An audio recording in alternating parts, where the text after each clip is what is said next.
اجازت ہے گفتگو شروع کی جا سکے؟ مجلس چہلم حضرت امام حسین علیہ السلام کی ہے، اور اس سفر کے مہینے کے فوراً بعد جو چاند طلوع ہوگا وہ ربیع الاول کا ہے۔ ربیع الاول کا مہینہ منسوب ہے حسین کے نانے کے ساتھ۔ ربی کہتے ہیں بہار کو، اول کہتے ہیں پہلی کو، نبی آخری ہے اور بہار پہلی ہے۔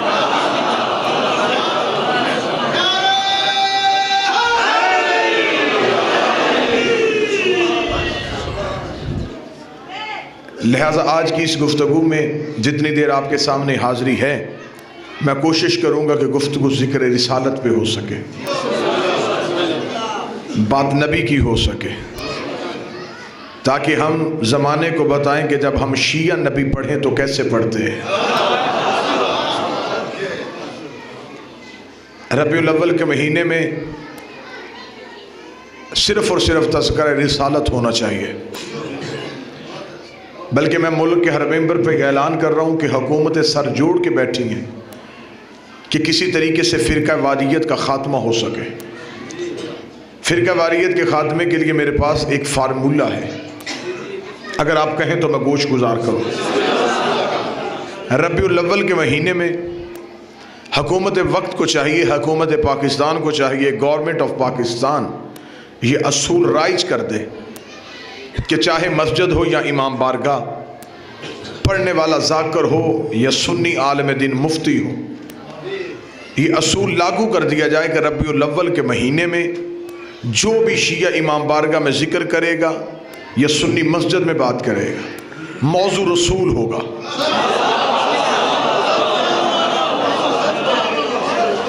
دوسری شرط یہ لگا دی جائے کہ سنی نوجوان شیعہ مدرسوں میں جائیں اور شیعہ جوان سنی مسجدوں میں جائیں۔ شیعہ سنی مولوی سے ذکر رسول سنیں، فارمولہ بہتر لگے تو آپ بولیں، نہ میرے کہنے پہ رائج ہو جانا ہے، نہ میں کرنے لگا ہوں۔ ہمارا کام ہوتا ہے ممبر سے حکومت کو مشورہ دینا، مشورے جب بھی دیے گئے اسی درس سے دیے گئے، لہذا میں مشورہ دے رہا ہوں، کوئی مانے یا نہ مانے اس کے مقدر کی بات۔ شیعہ جوان سنی مسجد میں جا کے ذکر رسول سنیں، سنی جوان شیعہ امام بارگاہ میں آ کے ہم سے ذکر رسول سنیں، اور ہر خطیب ذاکر مولوی مفتی عالم حافظ کو پابند کر دیا جائے کہ موضوع صرف رسول ہو۔ جب ربیع الاول کا مہینہ ختم ہو جائے، ربیع الاول کے مہینے کے بعد پھر نہ کوئی مولوی کفر کا فتویٰ دے، نہ نکاح ٹوٹنے کا فتویٰ دے، نہ فرقہ واریت کا فتویٰ دے، پھر فیصلہ ان بچوں کے دماغ پہ چھوڑ دیا جائے، جس فرقے کا رسول اچھا ہوگا اس فرقے میں چلے جائیں، جس فرقے کا ذکر نبی اچھا۔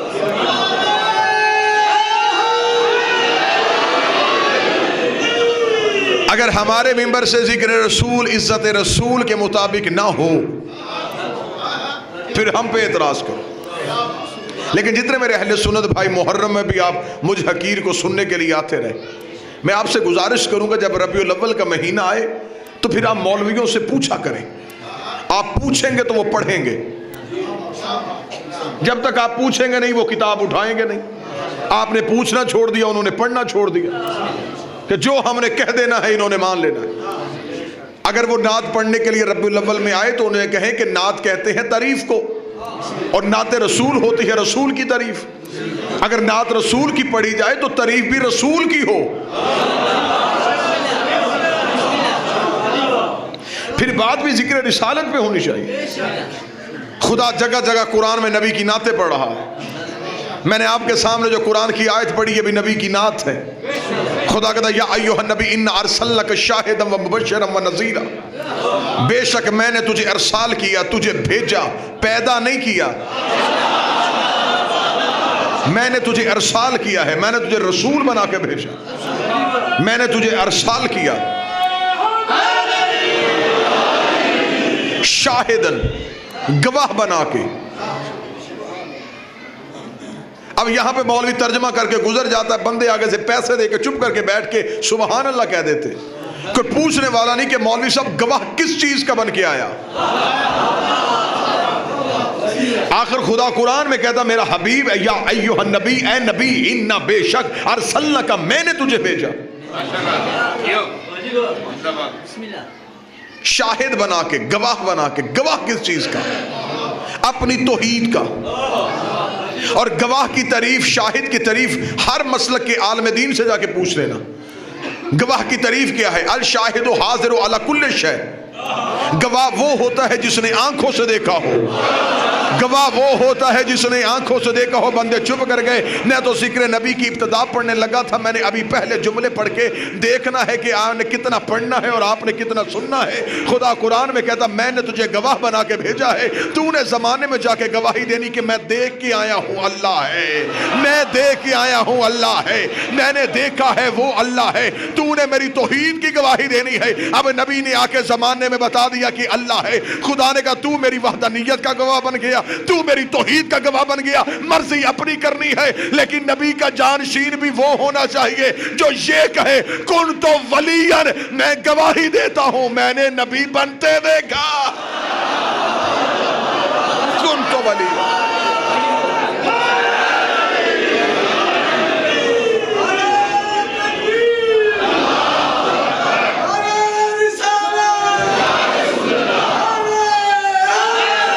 یار میں گواہی دیتا ہوں، تو جو ہے صاحبان۔ اور خدا دوسری جگہ قرآن میں گواہی کی وضاحت بھی کر رہا ہے۔ فَكَيْفَ إِذْ جِئْنَا مِنْ كُلِّ أُمَّةٍ شَهِيدًا وَجِئْنَا بِكَ عَلَى هَؤُلَاءِ شَهِيدًا۔ یاد کرو اس وقت کو جب ہم ہر نبی کو اس کی امت پہ گواہ بلائیں گے۔ اس کا مطلب قرآن کہہ رہا ہے کہ نبی امتوں کی گواہی دے گا۔ اب نبی نے امتیں دیکھی ہیں تو گواہی دے گا۔ بات سمجھ میں آ رہی ہے یہ نہیں آ رہی؟ نبی آ کے گواہی دے گا، آدم گواہی دے گا کہ میری قوم نے میری بات مانی یا نہیں مانی، نوح گواہی دے گا کہ اس نے پتھر مارا تھا، اس نے کلمہ پڑھا تھا، موسیٰ گواہی دے گا اس نے بچڑے کو سجدہ کیا تھا، اس نے رب کو سجدہ کیا تھا۔ ہر نبی اپنی اپنی امت کی گواہی دے گا۔ نبی آ کے بتائیں گے کہ امتوں نے کیا کیا تھا اور کیا نہیں کیا تھا۔ خدا کہتا ہے جئنا بک علی ہؤلاء شہیدا، اور پھر ہم نبیوں پہ اپنا محمد گواہ بلائیں گے، پھر ہم نبیوں پہ نبی کو گواہ بلائیں گے۔ ہمارا نبی آ کے گواہی دے گا کہ آدم نے حق تبلیغ ادا کیا تھا یا نہیں کیا تھا، نوح نے سفینہ کیسے چلایا تھا، ابراہیم نے آگ کو کیسے ٹھنڈا کیا تھا۔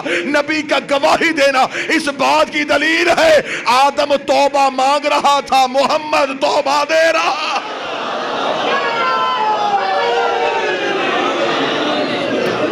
40 سال کے بعد نبی نہیں،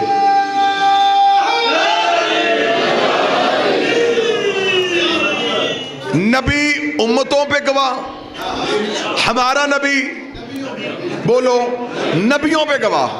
ہمارا نبی آ کے گواہی دے گا کہ آدم نے کیا کیا، نوح نے کیا کیا، ابراہیم نے کیا کیا۔ اس کا مطلب آدم معافی مانگ رہا تھا، نبی دیکھ رہا تھا۔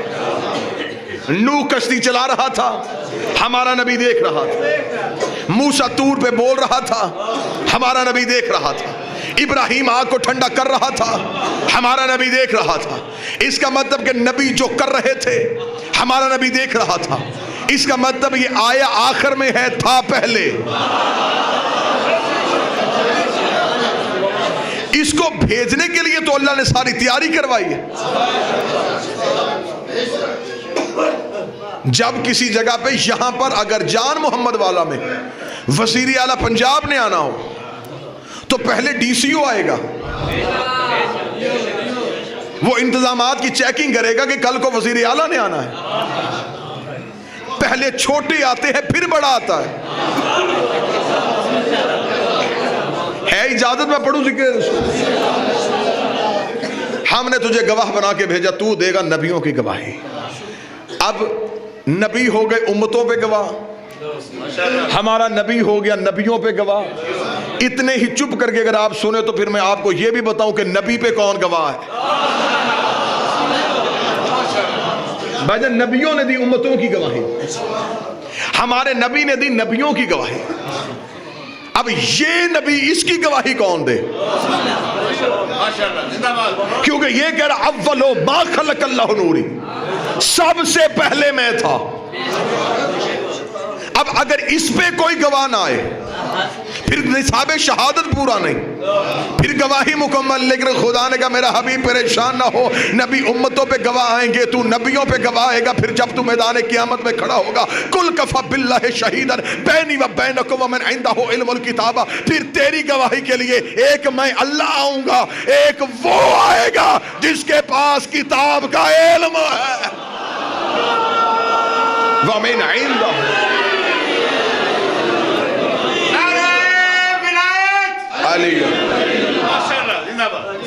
اور پھر تیری گواہی کے لیے ایک میں اللہ آؤں گا, ایک وہ آئے گا. اب اگر یہ وہ تجھے بارے میں نہیں, پھر مجھے وہ بندہ دکھا جس کے پاس علم کتاب ہے, جو حافظ نہ ہو محافظ ہو. قرآن شبینے سے نہیں, آل محمد کے سینے سے ملتا. لیکن ظلم اس بات کا ہے کہ جنہوں نے اسلام پہ احسان کیے تھے, تعریف اس کی کرنی چاہیے تھی. مجھے کوئی اعتراض نہیں آپ بی بی حلیمہ کے نام کی نعتیں پڑھیں, لیکن یہ حلیمہ نبی کا خاندان تو نہیں. آپ کے عقیدے کے مطابق بھی ایک نوکرانی تھی, ایسا ہی ہے. پھر اس گھر کی تعریف کیوں نہیں کر رہے جن کی نبی تعریف کرتا تھا؟ آپ ربیع الاول میں اپنے حافظ صاحب کو, اپنے نعت خواں کو, اپنے مولوی کو مجبور کریں کہ ہمیں حضرت ابو طالب کی بات سنائیں, جس نے ہمارے نبی کو پالا. اس کے بارے میں تو نے کفر کا الزام لگا دیا. میں کتاب اہل سنت کی ارحد المطالب ممبر پہ لے کے میں دکھانے کے لیے تیار ہوں. اس کے علاوہ سینکڑوں سنی کتابوں میں یہ واقعہ لکھا ہے کہ آپ کے عقیدے کے مطابق نبی 40 سال کے بعد نبی بنے. آپ کی کتابیں لکھتی ہے کہ نبی کی عمر ابھی 7 سال تھی. 7 سال کی عمر تھی ہمارے نبی کی. یا عرب کے قبیلوں کے سردار اپنے اپنے بت اپنے اپنے کاندھوں پہ اٹھا کے مکے کے ایک صحرا میں آ گئے. انہوں نے کہا کہ بارش نہیں ہو رہی, خشک سالی ہو گئی ہے, قحط پڑ گیا ہے, ہمارے بچے بھوک سے مر رہے ہیں, لہٰذا ہم ایک کام کرنے لگے ہیں, صحرا میں اپنے اپنے بتوں کو رکھ کے ان کے سامنے گھٹنے ٹیک کے ہاتھ جوڑ کے ان کی عبادت بھی کریں گے اور ان سے دعا بھی کریں گے کہ بارش نازل کرو. اور شیعہ سنیو, یہ عرب کا قانون تھا, عرب کی تہذیب تھی. عرب میں ہر قبیلے کا اپنا بت تھا, ہر قبیلے کا ذاتی بت تھا. 360 قبیلوں میں بٹا ہوا تھا یہ خطہ عرب. سمجھ آ رہی ہے یا نہیں؟ اور ان 360 قبیلوں کے اپنے 360 بت تھے سوائے ہاشمیوں کے.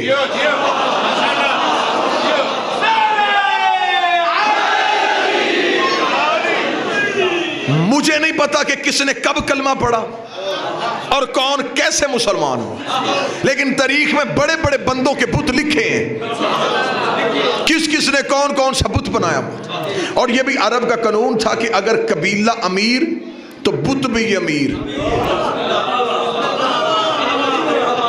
قبیلہ اچھا ہوتا تو بت بھی لمبا دراز قد, اس کو سونے کے کنگن, اس کے اوپر قیمتی چڑھاوے. اور جو قبیلہ غریب ہوتا بت بھی غریب, مسکین بت, مٹی کا بنا ہوا بت ہوتا, چھوٹا سا کوئی بت, اسے وہ پوجتے. اب امیر غریب کو اپنا بت بھی نہیں پوجنے دیتا تھا, وہ کہتے یہ ہمارا ہے, اپنے خدا کو پوچھ. یہ تھا عرب کے لوگوں کے اندر بغض, عرب کے لوگوں کے اندر حسد, اور عرب کے لوگوں کے اندر عبادت کا طریقہ. یہ اس لیے تو ہمارے سردار نبی کی دشمنی پھیلی. انہوں نے کہا حد ہو گئی, جنہیں ہم اپنے خدا نہیں پوجنے دیتے تو ان کے ساتھ کھڑا ہو کے نماز پڑھ لیتے. انہوں نے کہا اپنے اپنے بت. اور عرب کے ہر قبیلے کا بت تھا, بنی امیہ کا بت تھا. عرب کے بڑے بڑے خاندانوں کے ذاتی بت تھے. یہ سارے بت لے کے مکے کے صحرا میں آ گئے. انہوں نے, کیونکہ رئیس مکہ تھا نبی اور علی کا مشترکہ والد حضرت ابو طالب، یہ مکے کے رئیس تھے، یہ سردار تھے مکے کے، یہ نسل در نسل مکے میں سرداری کر رہے تھے۔ میں تاریخ پڑھ رہا ہوں آپ کے سامنے تاکہ تاریخ سے پتہ چلے کہ ہاشمیوں کا کردار کیسا تھا۔ حضرت ہاشم، حضرت عبد المطلب، یہ نسل در نسل مکے میں سرداری کرتے چلے آ رہے تھے۔ جناب ہاشم ہمارے رسول اور علی کے دادا، جناب ہاشم کا نام ہاشم نہیں تھا، ہاشم کہتے ہیں، حشم کہتے ہیں شورمے میں بھگو کے روٹی کھلانے والا۔ عرب میں جب لوگ قحط اور بھوک سے مر رہے تھے، پھر یہ ان کے دروازے پہ آ گئے تھے۔ 100 اونٹ نبی اور علی کے دادا نے ذبح کروایا تھا اور ذبح کروا کے شوربے میں روٹی بھگو کے کھلائی تھی۔ نام پڑ گیا تھا ہاشم،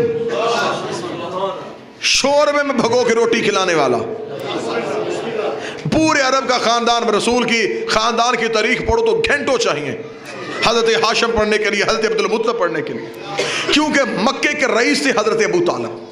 اب یہ جو بت لے کے آئے تھے پوج، ان سے بارش کی دعا کرنے کے لیے یہ اکٹھے ہو کے آگے ابو طالب کے گھر۔ انہوں نے کہا ابو طالب ہم جا رہے ہیں صحرا میں کیونکہ بارش نہیں ہو رہی، ہم اپنے اپنے بتوں کی کرنے لگے ہیں عبادت، نہ تمہارے خاندان کا کوئی بت ہے اور نہ تم ہمارے بتوں کو پوجتے ہو، تیرے پاس بھی اگر کوئی وسیلہ ہے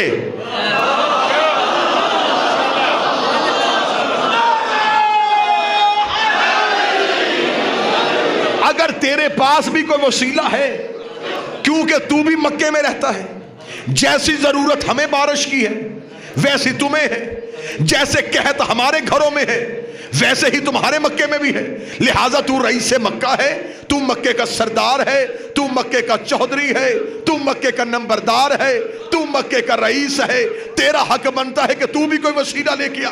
ابو طالب کا تم بھی پہنچو میں بھی آتا ہوں۔ اب 360 قبیلوں کے سردار اپنے اپنے بتوں کو مکے کے صحرا میں سجا کے اپنے اپنے بتوں کے سامنے بیٹھ کے، آنکھیں ابو طالب کے دروازے پہ تھی کہ ابو طالب نے تو گھر میں کبھی بت رکھا نہیں، نہ ہمارے بتوں کا کبھی پوجا ہے، آج ابو طالب کسے لے کے آئے گا؟ آج ابو طالب کی مجبوری بن گئی، آج ابو طالب کو بتانا پڑے گا اس کا رب کون ہے، اس کا خدا کون ہے۔ میں نے کہا سنی کتابیں جتنی چاہو میں اس میز سے لے کے اس چھت تک ڈھیر لگانے کے لیے تیار ہوں۔ کبھی اپنے نبی کا خاندان دیکھ، کبھی اپنے علی کا باپ دیکھ، کبھی نبی کا باپ دیکھ۔ حضرت ابو طالب کے دروازے پہ نظریں تھی، یا یکدم ابو طالب کے دروازہ کھلا، ابو طالب کے دروازے کا کھلنا تھا، سارے مکے کے سردار اٹھ کے کھڑے ہو گئے کہ رئیس مکہ آ رہا ہے، علی کا باپ آ رہا ہے، ابو طالب آ رہا ہے۔ طریق کی آنکھوں نے یہ منظر دیکھا کہ ابو طالب جب مکے کی گلیوں میں آئے، نہ ابو طالب کے ہاتھ میں کوئی بت، نہ ابو طالب کے کاندھے میں کوئی بت، ابو طالب اپنے کاندھوں میں 7 برس کے محمد کو اٹھا کے مکے کی گلیوں میں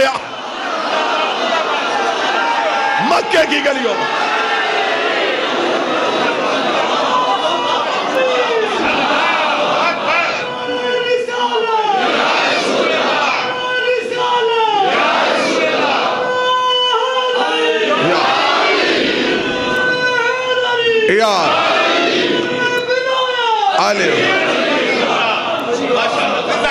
اب شیعہ سنیوں میں تمہارے عقیدے کی مشترکہ بات کرنے لگا کہ لوگ وسیلے کے منکر بنے کب تھے؟ یہ آج بندے یا رسول اللہ کے منکر نہیں، بندے بڑی دیر سے یا رسول اللہ کے منکر ہے۔ اب ان کی نظر ابو طالب بھی تھی۔ ابو طالب کیا کرنے لگا ہے؟ انہوں نے کہا ہو سکتا ہے بچہ جو پالا ہوا ہے بچے کو ساتھ لے کے آ گیا ہوگا، ہمارے خداؤں کے آگے خود بھی جھکے گا، اپنے بھتیجے کو بھی جھکائے گا۔ ان کی نظریں ابو طالب پہ تھی۔ جب ابو طالب قریب آئے انہوں نے کہا ابو طالب رک، پہلے بتا تیرا بت کہاں ہے، پہلے بتا تیرا خدا کہاں ہے۔ اگر تیرا بت کوئی نہیں ہے پھر ہم تجھے اپنا بت دیتے ہیں، تو ہمارے بتوں کو پوچھ۔ ابو طالب نے آنکھوں میں آنکھیں ڈال کے کہا عرب کے گندے خاندانوں کے لوگوں، جاؤ اپنے اپنے بت اٹھاؤ اور اپنے اپنے بتوں کے وسیلے سے دعا مانگو۔ تم ان کے وسیلے سے مانگو، میں اس کے وسیلے سے مانگتا ہوں۔ تم ان کے وسیلے سے مانگو، میں ان کے وسیلے سے مانگتا ہوں، پھر پتہ چلے گا۔ حضرت ابو طالب نے دعا کی ہاتھ بڑھا کے کہا میرے اللہ تجھے اس چہرے کا واسطہ، تجھے اس چہرے کا واسطہ۔ ابھی اتنا کہنا تھا یا آسمان سے بدلی اٹھی، بدلی اٹھ کے مکے کی گلیوں میں بارش نازل ہونی شروع کی۔ ابو طالب نے آنکھوں میں آنکھیں ڈال کے کہا یا رسول اللہ مدد، کل بھی جائز تھا۔